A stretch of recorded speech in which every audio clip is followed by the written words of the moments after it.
round 2.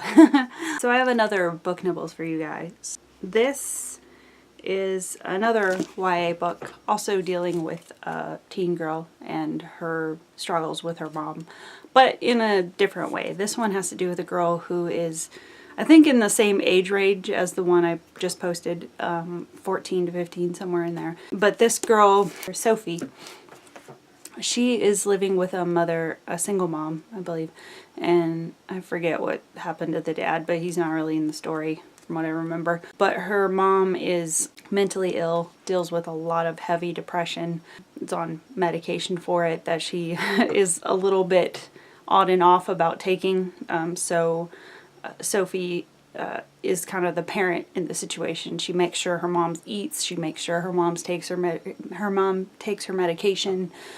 She has to be the responsible one between them. In this story, things are going well for a while, or so it seems, and then something really bad happens and her mom goes missing, but then her mom turns up, but in the hospital.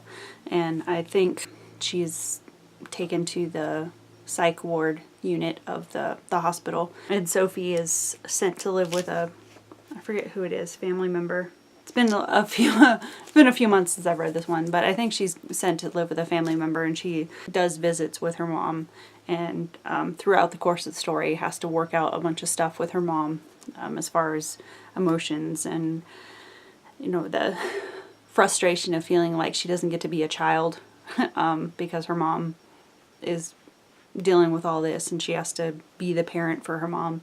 And so there's a lot of hurt feelings, a lot of resentment, a lot of frustration going on in the story. But the part I wanted to share in here was a part that kind of touched me, where Sophie goes to visit her mom in the hospital, and she has a moment where she tries to see things from her mom's side and what her mom is struggling with, and taking into account or taking into consideration that maybe her mom isn't really happy with the way life is either, but doesn't know how to pull out of it. So this is Sophie talking to her mom in the hospital. I'm sorry. This time I actually say it instead of just thinking it in the way I did to Natalie. I announce my apology as I walk into my mother's room, before I even check to see whether she's awake and listening. Sophie? My mother is awake, and today she really does sound more alert than she did before, with more inflection in her voice. But she also sounds puzzled, and I know with the medications she's been on that she doesn't remember much of our earlier conversation at all. Sometimes the combination of pills she has to take leaves her pretty out of it. I'm not sure whether I want her to remember or not. I'm sorry about all the things I said the other day, Mom. I said, again, about you not caring how I am. I'm about to say I didn't mean it, but that's not true. I meant all of it. What I actually want to say is, I know it's not your fault that this is the way you are. I know my mother can't do much about the way her genes tell her brain to work. Sometimes I just wish her brain would work differently. It's okay, my mom says. I still have no idea whether she remembers the things I said to her. Maybe she's accepting the apology just because I made it and she can see I mean it, whatever it's for. She sometimes does that when we argue. Just lets me off the hook because she can tell how sorry I am. I walk around to her other side where the plastic hospital railing on her bed is already lowered. She pats the blanket next to her as if she's been saving me the spot. I kick off my shoes and climb up, trying not to remember the last time I scrambled onto her bed, how absolutely still she was, and the way I held her hand while we waited for the ambulance. I gripped her fingers so hard it would have hurt her if she'd been awake to feel it, but I don't think she even knew I was there. As I sit, stretching my legs out parallel to hers, I realize I'm not done being angry. I haven't asked her how she's feeling today, and I don't particularly want to. Do you want to play a game? I ask her instead. I'm still looking for a distraction. I have that deck of cards. Maybe in a little while, she says. Then she surprises me by reaching over and grabbing my hand. We sit in silence together for a minute, and then two. It doesn't feel comfortable. It feels like my mother wants to say something but can't figure out how to start. I don't like being like this, she says finally. Her voice is so quiet. I'm right next to her and I still have to lean down to hear her better. I know, Mom, I start to say, and she squeezes my fingers and shakes her head to tell me she isn't finished yet. I'm surprised by how clear-headed and forceful she seems all of a sudden. How quickly the medication and therapy can work when the doctors are monitoring exactly what she's doing. Again, I feel that pang of guilt for not watching what she does that carefully. For enjoying the past few days I've spent not watching her that carefully. I don't like being like this, she said again.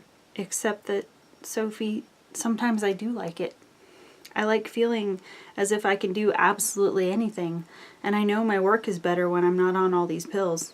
But Mom, I start to interrupt. She squeezes my fingers a second time, murmurs, shh. I wonder why she's chosen this moment to act like my parent again, holding my hand and making soft, calming noises. I tell myself I won't let any of it work on me the way she wants it to. But I know it's not better for you. So I just wanted to say that I'm going to try, she said, to keep up with the pills and the therapy and everything. And I know the doctors had some good suggestions about places that would be better with our insurance.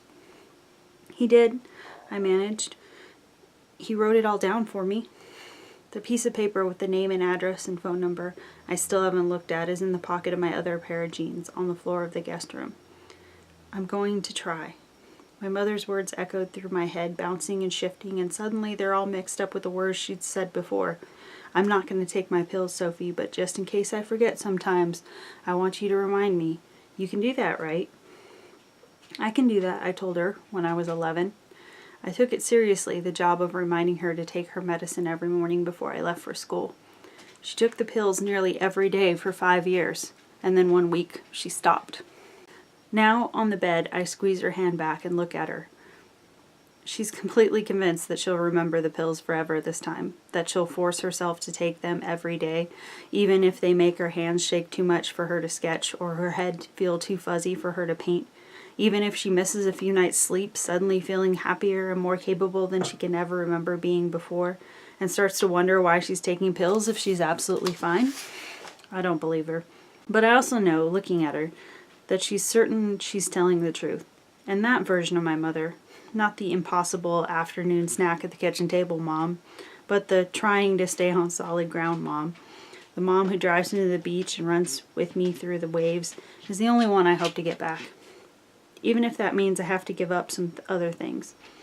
And for the moment, I'm sure I've made the right decision. I need to go back to my old mom-centric life.